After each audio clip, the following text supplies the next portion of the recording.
BKM.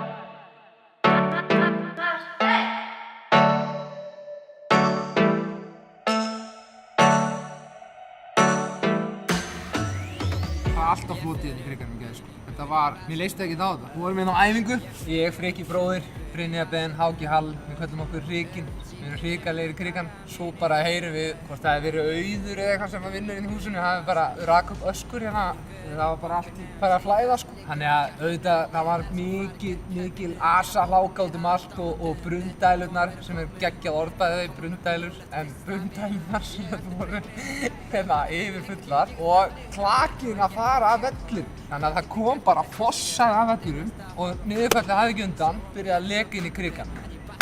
Lekamannið. Ég er bara, mann þykja vænt krigana, mann er stóð ekki saman. Það var svakalegt.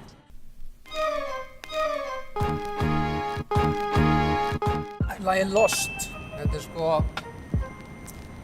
svona markar kannski svona smá nýtt uppaf hjá mér, svona tónlistarlega. Ekki það ég sé að skipta stíl sko, þetta er bara, ég er að vinna þetta svona aðeins öðruvísi. Ég er að vinna þetta með Pálma sem á að stoppa go. Þannig að þetta er ekki mikið svona öll hljómsveitin eins og ég hef alltaf gert sko. Þó svo ég hef ekkert sagt skilið við það sko, þetta var bara svona fyrsta sinn sem að ég var eitthvað svona mikið að stússa eitthvað inn í stúdíó eitthvað með Pálma sko. Og við erum búin að vinna í nokkrum lögum, þannig að til stendur að gefa svolítið út á þessu ári, skilur.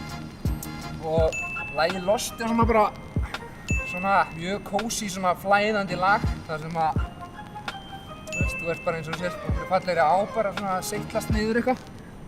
Og er samt svona fallegt af því að það er svona ákveðin von í því, þó þessi Troubles in Paradise hjá parinu sem að umræði. Og er svona gítardrifið, það er svona gítarplokk í því. Plokkið er ég búinn að eiga lengi en lagið er kannski svona ársgamalt myndi ég segja. Og þú veist ég sjálfur frá, það er ég bara ótrúlega ánægð útkomuna. Og spenntur að vita hvað fólki finnst og líka spenntur upp á framhaldið að gefa út hinn lögin þetta skilur. Ég er bara mega pepp sko.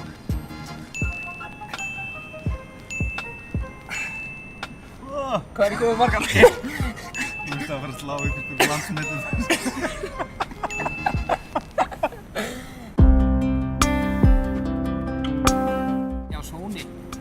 Sony sko 2012 skrif undir.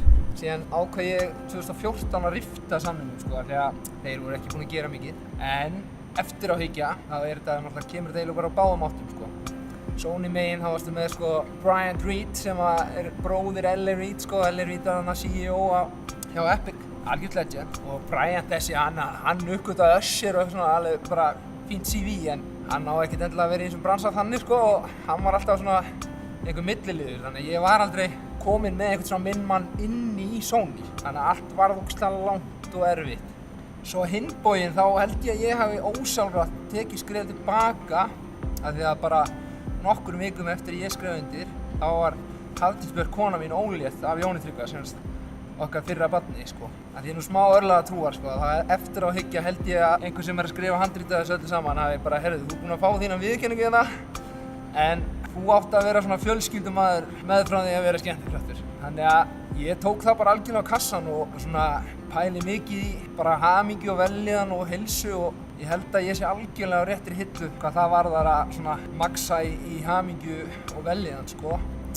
Og án þess að hafa hugmyndið það að þá er ég ekkert svo viss að ég hef endilega verið á sama stað hvað það varðar ef ég hefði farið alla leið sko. Þú þarft að fórna svakalega miklu sko. Maður þarf að virða þetta fólk sem er búið að ná svona langt sko, það er búið að fórna svo svakalega miklu sko. Já, hvað er búin að vera lengi í þessum planga? 2 og 10 sko. 2 og 10? Shit, þægilegur. Þetta er alveg svona smá krampi núna hérna. Wow. Hérna.